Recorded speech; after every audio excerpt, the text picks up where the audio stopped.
Hi hello ಸ್ನೇಹಿತರೆ, ನಿಮ್ಮೆಲ್ಲರಿಗೂ cultural valley YouTube ಚಾನಲ್ಗೆ ಸ್ವಾಗತ ಸ್ನೇಹಿತರೆ. ಬನ್ನಿ ಸ್ನೇಹಿತರೆ, ನಾವಿವತ್ತು ನಮ್ಮ ರಾಮನಗರ ಬಳಿ ಇರ್ತಕ್ಕಂತಹ ರಾಮದೇವರ ಬೆಟ್ಟ ನೋಡ್ಕೊಂಡು ಬರೋಣ. ನೋಡಿ ಸ್ನೇಹಿತರೆ, ಈ ರಾಮದೇವರ ಬೆಟ್ಟ ಇದೆಯಲ್ಲ, ಇದು ಬಹಳ ನಮ್ಮ ಕರ್ನಾಟಕದ ಒಂದು ಪ್ರಸಿದ್ಧ ಸ್ಥಳವೂ ಸಹ ಆಗಿದೆ. ಸಾಲದಕ್ಕೆ ಇದು ಒಂದು ಪೌರಾಣಿಕ ಮತ್ತು ಧಾರ್ಮಿಕ ಹಾಗೂ ನೈಸರ್ಗಿಕ ಮಹತ್ವವನ್ನು ಹೊಂದಿರತಕ್ಕಂಥದ್ದು ಈ ಒಂದು ಸ್ಥಳ. ಜೊತೆಗೆ ಇಲ್ಲಿ ಒಂದು ರಣಹದ್ದುಗಳ ಸಂರಕ್ಷಣಾ ಒಂದು ತಾಣವೂ ಆಗಿದೆ. ಹಾಗಾಗಿ ಸ್ನೇಹಿತರೆ, ಈ ರಾಮದೇವರ ಬೆಟ್ಟದ ಬಗ್ಗೆ ನೋಡ್ಕೊತ ಬರೋಣ. ಬನ್ನಿ ಸ್ನೇಹಿತರೆ, ಹೋಗಿ ನೋಡ್ಕೊಂಡು ಬರೋಣ. ಯಾವ ರೀತಿ ಇದೆ, ಹೇಗಿದೆ, ಏನಿದೆ ಎಲ್ಲವನ್ನು ಡೀಟೇಲಾಗಿ ತಿಳಿಸ್ತೀನಿ. ಬನ್ನಿ ಸ್ನೇಹಿತರೆ, ಹೋಗಿ ಬರೋಣ ಬನ್ನಿ.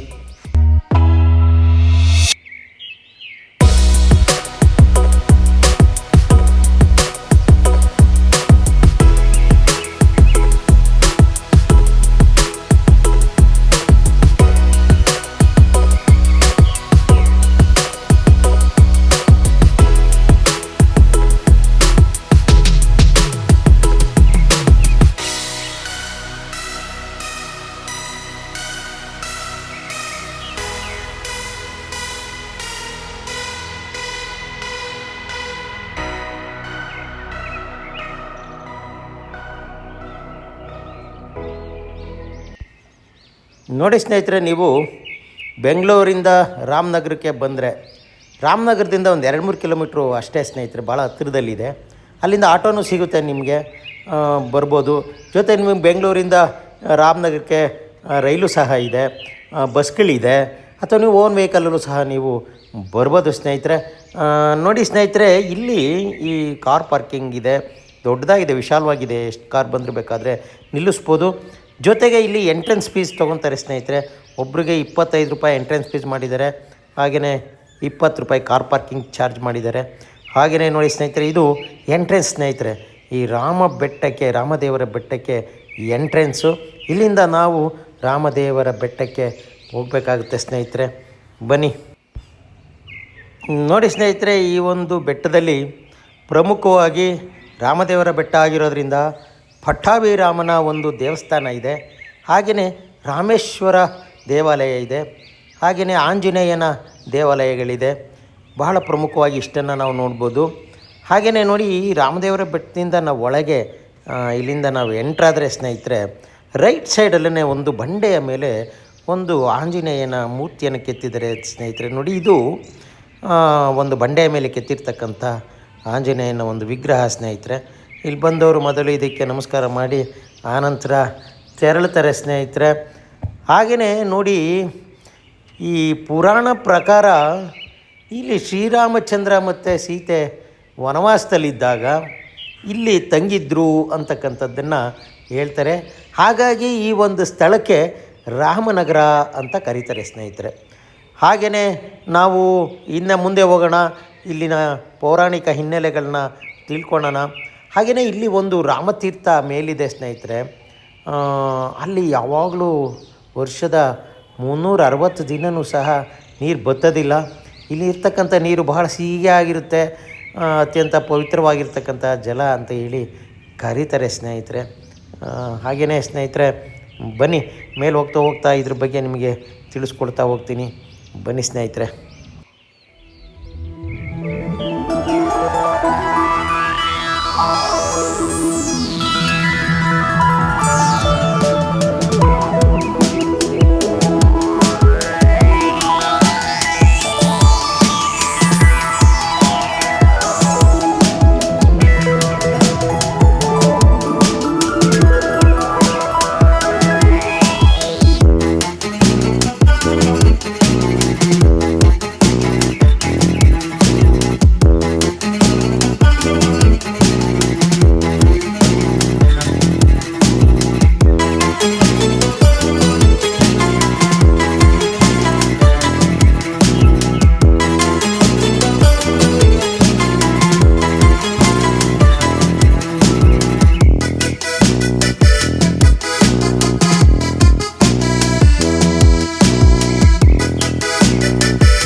ನೋಡಿ ಸ್ನೇಹಿತರೆ, ನಿಮ್ಗಾಗಲೇ ಹೇಳ್ದಂಗೆ ನಾನು ಇದು ರಾಮೇಶ್ವರ ಸ್ವಾಮಿ ದೇವಸ್ಥಾನ. ಒಂದು ದೊಡ್ಡ ಬಂಡೆಯ ಮೇಲೆ ಇದನ್ನು ನಿರ್ಮಾಣ ಮಾಡಿದ್ದಾರೆ ಸ್ನೇಹಿತರೆ. ಚಿಕ್ಕದಾಗಿರ್ತಕ್ಕಂಥ ಒಂದು ದ್ವಾರ ಬಾಗಿಲು ಸಹ ಇದೆ. ನಾವು ಮುಂದೆ ಇದು ಹಿಂಭಾಗದ ಒಂದು ಜಾಗ. ನಾವು ಒಳಗೋಗಿ ಒಂದು ರಾಮೇಶ್ವರ ಸ್ವಾಮಿ ದರ್ಶನವನ್ನು ಮಾಡೋಣ ಬನ್ನಿ ಸ್ನೇಹಿತರೆ. ಅಕ್ಕಪಕ್ಕದಲ್ಲಿ ದೊಡ್ಡ ದೊಡ್ಡ ಬಂಡೆಗಳು, ಹೆಬ್ಬಂಡೆಗಳಿದೆ, ಬೆಟ್ಟ ಗುಡ್ಡಗಳಿದೆ. ನೋಡಿ ದೂರದಲ್ಲಿ ಇಲ್ಲಿ ನಮ್ಗೆ ಕಾಣ್ತಾ ಇದ್ದಲ್ಲಿ ಶೆಡ್ಡು. ಇಲ್ಲಿ ದಾಸೋಹ ಒಂದು ಕೇಂದ್ರ ಮಾಡಿದ್ದಾರೆ ಸ್ನೇಹಿತರೆ. ಶನಿವಾರ, ಭಾನುವಾರ ಮತ್ತು ಒಂದು ಸರ್ಕಾರಿ ರಜೆ ಟೈಮಲ್ಲಿ ಇಲ್ಲಿ ಅನ್ನಪ್ರಸಾದವನ್ನು ಇಟ್ಕೊಂಡಿದ್ದಾರೆ. ಬೆಳಗ್ಗೆ 12 ಗಂಟೆಯಿಂದ 2:30 ಮಧ್ಯಾಹ್ನದವರೆಗೂ ಒಂದು ಟೈಮಲ್ಲಿ ಇಲ್ಲಿ ಅನ್ನಪ್ರಸಾದವನ್ನು ನೀಡ್ತಾರೆ ಸ್ನೇಹಿತರೆ. ಹಾಗೆಯೇ ನಿಮಗೆ ನಾನು ಆಗಲೇ ಹೇಳಿದೆ ಸ್ನೇಹಿತರೆ, ರಾಮತೀರ್ಥ ಇಲ್ಲಿದೆ ಅಂತ ಹೇಳಿ. ದೊಡ್ಡದಾಗಿರ್ತಕ್ಕಂಥ ಒಂದು ಬಂಡೆಯ ಮಧ್ಯದಲ್ಲಿ ನಿರ್ಮಾಣ ಆಗಿರ್ತಕ್ಕಂಥದ್ದು. ನಾವು ನೋಡಿ ಸ್ನೇಹಿತರೆ, ಇದನ್ನು ನಾವು ಪಾಪಸ್ಕಳ್ಳಿ ಅಂತ ಕರಿತೀವಿ ಇದನ್ನು. ಈಗ ಇದನ್ನೇ ಹೈಬ್ರಿಡ್ ಮಾಡಿ ಡ್ರ್ಯಾಗನ್ ಫ್ರೂಟ್ ಅಂತ ಕರೀತಾರಲ್ಲ, ಇದರ ಮೂಲ ತಳಿ ಸ್ನೇಹಿತರೆ. ಇದೇ ಮೂಲ ತಳಿ. ಅದಕ್ಕೆ ನೋಡಿ ಇದೇನೆ ಒಂದು ತೀರ್ಥ, ರಾಮತೀರ್ಥ ಅಂತೇಳಿ. ಎಲ್ಲ ವರ್ಷದ 360 ದಿನವೂ ಇಲ್ಲಿ ನೀರು ಇರುತ್ತೆ ಅಂತ ಹೇಳ್ತಾರೆ. ಯಾಕಂದರೆ ಅಕ್ಕಪಕ್ಕ ಬಂಡೆಗಳಿಂದ ಬಂದಂಥ ನೀರು ಇಲ್ಲಿ ಶೇಖರಣೆ ಆಗಿರುತ್ತೆ. ನೋಡಿ ದೂರದಲ್ಲಿ ಕಾಣ್ತಾ ಇರ್ತಕ್ಕಂಥದ್ದೇ ಪಟ್ಟಾಭಿ ರಾಮನ ದೇವಾಲಯ ಸ್ನೇಹಿತರೆ. ಇದು ಇಲ್ಲಿಗೆ ಹೋಗೋಣ. ಅಲ್ಲಿ ರಾಮನ ಮೂರ್ತಿಯನ್ನು ಸಹ ನಿಮಗೆ ನಾನು ತೋರಿಸ್ತೀನಿ ಸ್ನೇಹಿತರೆ. ಇದು ಈ ಅಕ್ಕಪಕ್ಕದಲ್ಲಿ ಇರ್ತಕ್ಕಂಥ ರಾಮೇಶ್ವರ ಮತ್ತು ಪಟ್ಟಾಭಿ ರಾಮರ ಒಂದು ದೇವಾಲಯಗಳು ಸ್ನೇಹಿತರೆ. ಹಾಗೆಯೇ ನಾವು ಈ ಒಂದು ಸ್ಥಳವನ್ನು ನೋಡ್ತಾ ಮುಂದೆ ಹೋಗೋಣ ಬನ್ನಿ. ನೋಡಿ ದೂರದಲ್ಲಿ ಕಾಣ್ತಾ ಇರ್ತಕ್ಕಂಥ ಬಂಡೆಗಳು ಒಂದು ವಿಸ್ಮಯವನ್ನೇ ನಮಗೆ ಸೃಷ್ಟಿಸುತ್ತೆ.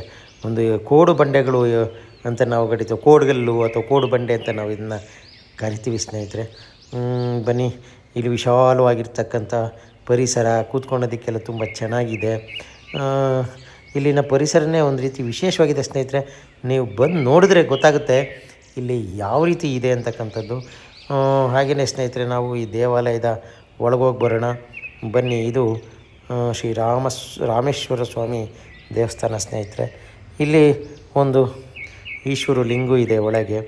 ನೋಡಿ ಸ್ನೇಹಿತರೆ, ಇದೇನೇ ಒಂದು ದೇವಾಲಯದ ಒಳಗಿರ್ತಕ್ಕಂಥ ಒಂದು ರಾಮೇಶ್ವರ ಸ್ವಾಮಿ ಒಂದು ಮೂರ್ತಿ ಸ್ನೇಹಿತರೆ. ಭಾಳ ಚೆನ್ನಾಗಿದೆ, ಪೂಜೆ ಮಾಡಿದ್ದಾರೆ. ಇಲ್ಲಿ ಒಂದು ನೀವು ಬಂದು ನೋಡಿಕೊಂಡು ಆಧ್ಯಾತ್ಮಿಕವಾಗಿ ಒಂದು ಕೈ ಮುಕ್ಕೊಂಡು ನೀವು ಮುಂದೆ ಹೋಗ್ಬೋದು. ಒಂದು ರೀತಿ ಚಾರಣ ಮಾಡಲಿಕ್ಕೆ ಈ ಒಂದು ಪ್ರದೇಶ ತುಂಬ ಚೆನ್ನಾಗಿದೆ. ಹಾಗಾಗಿ ಭಕ್ತಿ ಮತ್ತು ಪ್ರಕೃತಿ ಎರಡೂ ಸೇರಿದ್ರೆ ಏನೋ ಒಂದು ಮನಸ್ಸಿಗೆ ಉಲ್ಲಾಸ ಇರುತ್ತಲ್ವ ಸ್ನೇಹಿತರೆ. ಹಾಗೆಯೇ ನೋಡಿ ಸ್ನೇಹಿತರೆ, ನಾವು ಈ ಒಂದು ಬೆಟ್ಟದ ಮೇಲೆಲ್ಲ ಓಡಾಡ್ಬೋದು. ತುಂಬ ಚೆನ್ನಾಗಿದೆ. ಬನ್ನಿ ಸ್ನೇಹಿತರೆ, ನೋಡ್ಕೊತ ಹೋಗೋಣ. ಬನ್ನಿ.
ನೋಡಿ ಸ್ನೇಹಿತರೆ, ಇದು ಪಟ್ಟಾಭಿರಾಮ ದೇವಾಲಯ ಸ್ನೇಹಿತರೆ. ಬಹಳ ಸುಂದರವಾಗಿರ್ತಕ್ಕಂಥ ಪುರಾತನ ಒಂದು ದೇವಾಲಯ. ನೋಡಿ, ಇದು ರಾಮನ ಒಂದು ಮೂರ್ತಿ ಸ್ನೇಹಿತರೆ. ಬಹಳ ಪ್ರಾಚೀನವಾಗಿರ್ತಕ್ಕಂಥ ಒಂದು ಮೂರ್ತಿ ಇದು. ಶ್ರೀ ಪಟ್ಟಾಭಿರಾಮ ದೇವರು ಅಲಂಕೃತರಾಗಿದ್ದಾರೆ. ನೋಡೋದಕ್ಕೆ ತುಂಬ ಅದ್ಭುತವಾಗಿದೆ ಸ್ನೇಹಿತರೆ. ಬಹಳ ಪುರಾತನವಾದ ಶೈಲಿನಲ್ಲಿರೋದ್ರಿಂದ ಮತ್ತು ಬಹಳ ವಿಜೃಂಭಣೆಯಿಂದ ಇಲ್ಲಿ ಪೂಜೆ ಮಾಡಿದ್ದಾರೆ. ಹಾಗಾಗಿ ಈ ದೇವ್ರಿಗೊಂದು ನಮಸ್ಕಾರ ಮಾಡಿ ಮುಂದೆ ಹೋಗೋಣ ಬನ್ನಿ ಸ್ನೇಹಿತರೆ. ನೋಡಿ, ಈ ಒಂದು ಪೌರಾಣಿಕ ಹಿನ್ನೆಲೆ ಇರತಕ್ಕಂಥ ಈ ಒಂದು ದೇವಾಲಯ, ನಿಮಗೆ ಒಂದು ದಂತಕಥೆಯನ್ನು ಹೇಳ್ತೀನಿ ಸ್ನೇಹಿತರೆ. ಪುರಾಣ ಕಥೆ ಇದು, ದಂತಕಥೆ ಅಲ್ಲ, ಪುರಾಣ ಕಥೆ ಸ್ನೇಹಿತರೆ. ಏನು ಈ ಕಥೆ ಅಂತಂದರೆ ಸ್ನೇಹಿತರೆ, ರಾಮ ಮತ್ತು ಸೀತೆ ಇಲ್ಲಿ ವನವಾಸಕ್ಕೆ ಬಂದಿದ್ದಾಗ ಒಂದು ವಿಶ್ರಾಂತಿ ವೇಳೆ ರಾಮ ಸೀತೆಯ ಒಂದು ತೊಡೆಯ ಮೇಲೆ ಮಲಗಿರ್ತಾನೆ, ನಿದ್ದೆ ಮಾಡ್ತಾ ಇರ್ತಾನೆ. ಇಲ್ಲಿ ಒಬ್ಬ ರಾಕ್ಷಸ ಇರ್ತಾನೆ ಈ ಒಂದು ಕಾಡಲ್ಲಿ, ಈ ಒಂದು ಬೆಟ್ಟದಲ್ಲಿ. ಅವನನ್ನು ಕಾಕಾಸುರ ಅಂತ ಕರೀತಿದ್ರು ಸ್ನೇಹಿತರೆ. ಈ ಕಾಕಾಸುರ ಏನು ಮಾಡ್ತಾನೆ, ಈ ರಾಮ ಸೀತೆ ಈ ಒಂದು ಕಾಡಲ್ಲಿ ಇರಬೇಕಾದ್ರೆ ನಿದ್ದೆ ಮಾಡ್ತಾ ಇರ್ತಕ್ಕಂಥ ಸಂದರ್ಭದಲ್ಲಿ ಈ ಕಾಕಾಸುರ ಒಂದು ಕಾಗೆ ರೂಪವನ್ನು ಪಡೆದು ಸೀತೆಯನ್ನು ಕಾಡೋದಕ್ಕೆ ಶುರು ಮಾಡ್ತಾನೆ. ಆಗ ಸೀತೆ ಪಾಪ ರಾಮ ನಿದ್ದೆ ಮಾಡ್ತಾ ಇದ್ದಾನೆ, ಡಿಸ್ಟರ್ಬ್ ಮಾಡೋದು ಬೇಡ, ನಿದ್ದೆ ಮಾಡಲಿ ಅಂತೇಳಿ ಪಾಪ ಇವನ ಕಾಟನೆಲ್ಲ ಸಹಿಸ್ಕೊಂಡು ಸುಮ್ಮನೆ ಹಾಗೆಯೇ ಕೂತಿರ್ತಾಳೆ ಸ್ನೇಹಿತರೆ. ಆದ್ರೂ ಈ ಕಾಕಾಸುರ, ಈ ಕಾಗೆ ಏನು ಮಾಡುತ್ತೆ, ಈ ಸೀತೆಯನ್ನು ಕೆಣಕ್ತಾ ದಾಳಿ ಮಾಡೋಕ್ಕೆ ಶುರು ಮಾಡುತ್ತೆ. ಮೈ ಮೇಲೆಲ್ಲ ಕುಕ್ಕುತ್ತೆ. ಆಗ ಸೀತೆಯ ಮೈಯಿಂದ ಒಂದು ಹನಿ ರಕ್ತ ರಾಮನ ಕೆನ್ನೆ ಮೇಲೆ ಬೀಳುತ್ತೆ ಸ್ನೇಹಿತರೆ, ಮಲಗಿರ್ತಕ್ಕಂಥ ರಾಮನಿಗೆ. ಆಗ ರಾಮನಿಗೆ ಎಚ್ಚರಿಕೆ ಆಗುತ್ತೆ. ನೋಡ್ತಾನೆ, ಎದ್ದು ಅವನು ನೋಡಿದಾಗ ಇಡೀ ಘಟನೆ ಅವನಿಗೆ ಅರ್ಥ ಆಗುತ್ತೆ. ಆಗ ಆತನಿಗೆ ಸಿಟ್ಟು ಬರುತ್ತೆ ರಾಮನಿಗೆ. ಕೊನೆಗೆ ಏನು ಮಾಡ್ತಾನೆ ರಾಮ, ಅಲ್ಲೇ ಬಿದ್ದು ಇರ್ತಕ್ಕಂಥ ಒಂದು ದರ್ಬೆ ಹುಲ್ಲನ್ನು ತೆಗೆದುಕೊಂಡು ಬಾಣವನ್ನು ಮಾಡಿ ಈ ಕಾಕಾಸುರನ ಮೇಲೆ ಪ್ರಯೋಗ ಮಾಡ್ತಾನೆ ಸ್ನೇಹಿತರೆ. ಆಗ ಈ ಕಾಕಾಸುರ ಅದನ್ನು ತಡ್ಕೊಳ್ಳಲಾರ್ದಲೇ ಆ ಬಾಣ ಅವನ ಕಡೆ ಬರೋದನ್ನು ನೋಡಿ ಓಡೋಕ್ಕೆ ಶುರು ಮಾಡ್ತಾನೆ ಸ್ನೇಹಿತರೆ. ಓಡ್ತಾನೆ ಅವನು ದೇವತೆಗಳೆಲ್ಲರ ತಕ್ಕ ಓಡೋಗ್ತಾನೆ, ನನ್ನನ್ನು ರಕ್ಷಣೆ ಮಾಡಿ ಅಂತ. ಯಾರೂ ಸಹ ಇವನ ರಕ್ಷಣೆಗೆ ಬರೋದಿಲ್ಲ ಸ್ನೇಹಿತರೆ. ಕೊನೆಗೆ ಕಾಕಾಸುರ ವಾಪಸ್ಸು ರಾಮನ ಹತ್ರನೇ ಬರ್ತಾನೆ. ರಾಮನ ಹತ್ರ ಬಂದು ಬೇಡ್ಕೊತಾನೆ, ನಾನು ಮಾಡಿದ ತಪ್ಪಾಯಿತು, ಕ್ಷಮಿಸು ರಾಮ ಅಂತ ಹೇಳಿ. ಆಗ ರಾಮ ಅವನು ಕರುಣೆಯಿಂದ ಏನು ಮಾಡ್ತಾನೆ, ಆತನನ್ನು ಕ್ಷಮಿಸ್ತಾನೆ. ಆದರೆ ಬಿಟ್ಟಿರ್ತಕ್ಕಂತಹ ಬಾಣ ಇದೆಯಲ್ಲ, ಅದು ಏನಾದರೂ ಒಂದು ಪ್ರಯೋಗ ಮಾಡಿದ್ಮೇಲೆ ಅದು ಅಂತಿಮವಾಗಿ ಅದು ಗುರಿ ಮುಟ್ಟಬೇಕಲ್ವ. ಆಗ ಏನಾಗುತ್ತೆ, ಈ ಕಾಕಾಸುರನ ಆ ಕಾಗೆಯ ಎಡಗಣ್ಣಿಗೆ ಹೋಗಿ ನಾಟುತ್ತೆ ಸ್ನೇಹಿತರೆ. ಆಗಿನಿಂದ ಆ ಕಾಗೆಗೆ ಎಡಗಣ್ಣು ಕಾಣಿಸೋದಿಲ್ಲ ಅಂತ ಹೇಳಿ ಪ್ರತೀತಿ ಇದೆ. ಈಗಲೂ ಈ ಬೆಟ್ಟದಲ್ಲಿ ಎಲ್ಲೂ ಸಹ ಕಾಗೆಗಳನ್ನ ನಾವು ನೋಡಲಿಕ್ಕೆ ಸಾಧ್ಯ ಇಲ್ಲ ಸ್ನೇಹಿತರೆ. ಆವತ್ತಿಂದ ಇಲ್ಲಿವರೆಗೂ ಕಾಗೆಯ ಸಂತತಿ ಅಥವಾ ಕಾಗೆಗಳು ಈ ಬೆಟ್ಟವನ್ನು ಪ್ರವೇಶ ಮಾಡೋದಿಲ್ಲ ಅಂತಕ್ಕಂಥದ್ದನ್ನ ಹೇಳ್ತಾರೆ ಸ್ನೇಹಿತರೆ. ಹಾಗಾಗಿ ಇದೊಂದು ಪೌರಾಣಿಕ ಕಥೆ ಸ್ನೇಹಿತರೆ. ಇದು ಈ ಬೆಟ್ಟಕ್ಕೆ ಹೊಂದ್ಕೊಂಡಂತೆ ಇರ್ತಕ್ಕಂಥ ಒಂದು ಪೌರಾಣಿಕ ಕಥೆ. ಬನ್ನಿ ಹಾಗೆ ಮುಂದೆ ಬೆಟ್ಟ ಹತ್ತೋಣ. ನೋಡಿ, ಇದು ಈ ಒಂದು ಬೆಟ್ಟದ ಒಂದು ಕಡಿದಾಗಿರ್ತಕ್ಕಂಥ ಒಂದು ಸ್ಥಳ ಸ್ನೇಹಿತರೆ. ಹತ್ತಬೇಕಾದ್ರೆ ಬಹಳ ಲೆಂತಾಗಿರ್ತಕ್ಕಂಥ ಮೆಟೀರಿಯಲ್ಗಳನ್ನ ನಾವು ನೋಡ್ತೀವಿ. ಆಮೇಲೆ ಕಡಿದಾಗಿರ್ತಕ್ಕಂಥ ಜಾಗ, ಭಾಳ ಹುಷಾರಾಗಿ ಇಲ್ಲಿ ಹತ್ತಬೇಕಾಗ್ತದೆ. ಸ್ವಲ್ಪ ಸಾಹಸ ಮಾಡಿ ಮೇಲಕ್ಕೆ ಹೋದರೆ ಸ್ನೇಹಿತರೆ ಒಂದು ಒಳ್ಳೆ ಅದ್ಭುತವಾಗಿರ್ತಕ್ಕಂಥ ಒಂದು ಪ್ರಾಕೃತಿಕ ಸೌಂದರ್ಯವನ್ನು ನೋಡ್ಬೋದು. ನಾವು ಒಂದಿಷ್ಟು ಧೈರ್ಯ ಮಾಡಿ ಈ ಒಂದು ಬೆಟ್ಟವನ್ನು ಹತ್ತುತ್ತಾ ಇದ್ದೀವಿ ಸ್ನೇಹಿತರೆ. ಬನ್ನಿ ಮೇಲೆ ಏನೇನೆಲ್ಲ ಇದೆ ಅಂತಕ್ಕಂಥದ್ದನ್ನ ನೋಡ್ಕೊಂಡು ಬರೋಣ. ಬನ್ನಿ ಸ್ನೇಹಿತರೆ, ನೀವು ಒಮ್ಮೆ ಈ ಸಾಹಸವನ್ನು ಮಾಡಿ ಅಂತ ಹೇಳ್ತಾ ಇದ್ದೀನಿ. ಬನ್ನಿ ಸ್ನೇಹಿತರೆ.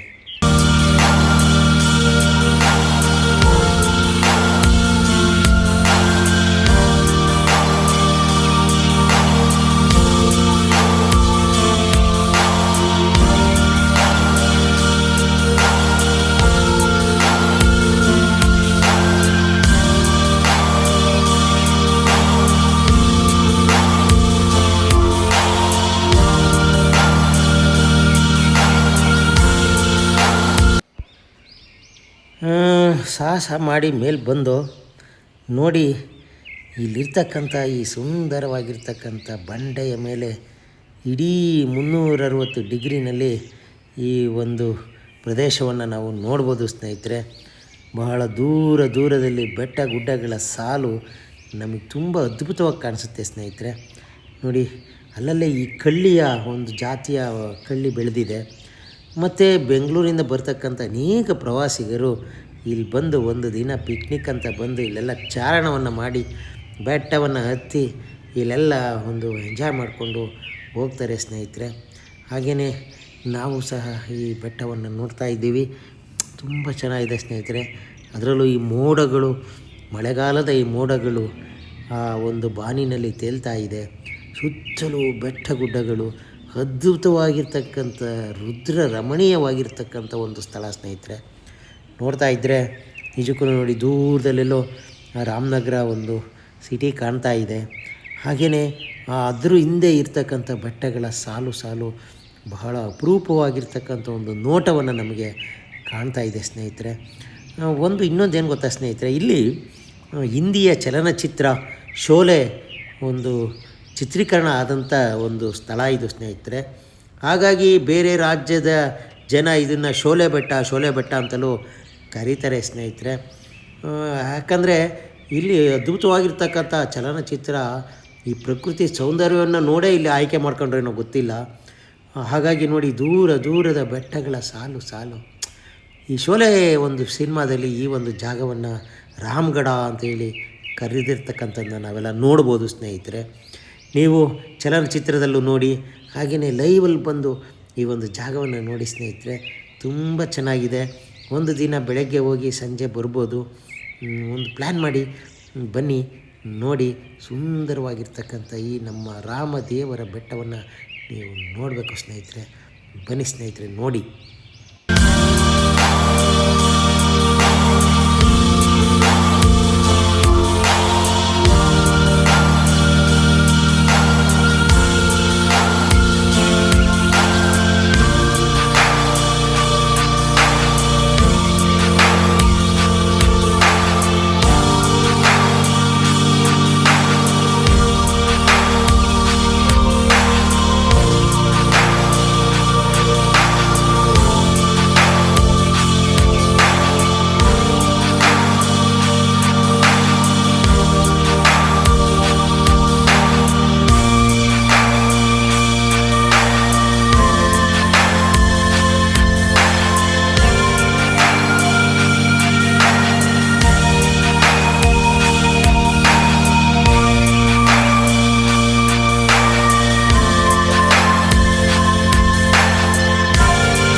ಹಾಗೆಯೇ ಈ ಬೆಟ್ಟದ ಅತ್ಯಂತ ವಿಶಿಷ್ಟ ಒಂದು ಸಂಗತಿ ಅಂದರೆ ಸ್ನೇಹಿತರೆ, ಇದು ಭಾರತದ ಏಕೈಕ ರಣಹದ್ದು ಸಂರಕ್ಷಣಾ ತಾಣ ಆಗಿದೆ ಸ್ನೇಹಿತರೆ.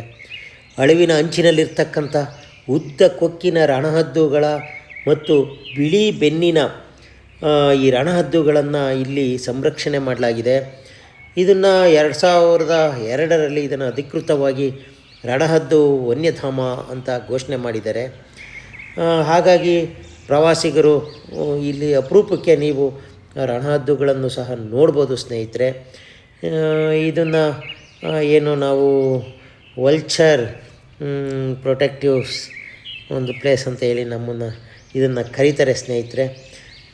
ಬನ್ನಿ ಸ್ನೇಹಿತರೆ, ಈ ಒಂದು ಸುಂದರವಾಗಿರ್ತಕ್ಕಂಥ ಈ ಬೆಟ್ಟವನ್ನು ನೋಡಿಕೊಂಡು ಹಾಗೆ ನಿಧಾನಕ್ಕೆ ಇಳಿತಾ ನಾವು ಹೋಗೋಣ ಸ್ನೇಹಿತರೆ. ಆದರೆ ಭಾಳ ಹುಷಾರಾಗಿರಿ, ಕಡ್ದಾಗಿರ್ತಕ್ಕಂಥ ಜಾಗ, ಇಳಿಬೇಕಾದ್ರೆ ಹತ್ತಬೇಕಾದ್ರೆ ಮೈಯೆಲ್ಲ ಕಣ್ಣಾಗಿರಲಿ, ಸ್ವಲ್ಪ ಕಾಲು ಜಾರಿದ್ರೂ ಭಾಳ ಕಷ್ಟ ಸ್ನೇಹಿತರೆ. ಹಾಗಾಗಿ ನೀವು ಬಂದು ಚಾರಣವನ್ನು ಮಾಡ್ತಾ ಧಾರ್ಮಿಕ ಸ್ಥಳಗಳನ್ನು ನೋಡ್ತಾ ಈ ರಾಮದೇವರ ಬೆಟ್ಟವನ್ನು ಎಂಜಾಯ್ ಮಾಡಿ ಅಂತ ಹೇಳ್ತಾ, ಥ್ಯಾಂಕ್ ಯು ಸ್ನೇಹಿತರೆ. Thank you.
ಹಾಗೆಯೇ ನೋಡಿ, ಈ ಬೆಟ್ಟದ ಏನು ಪಟ್ಟಾಭಿರಾಮ ದೇವರ ಒಂದು ದೇವಾಲಯದ ಪಕ್ಕದಲ್ಲೇ ಒಂದು ಜಾಗ ಇದೆ.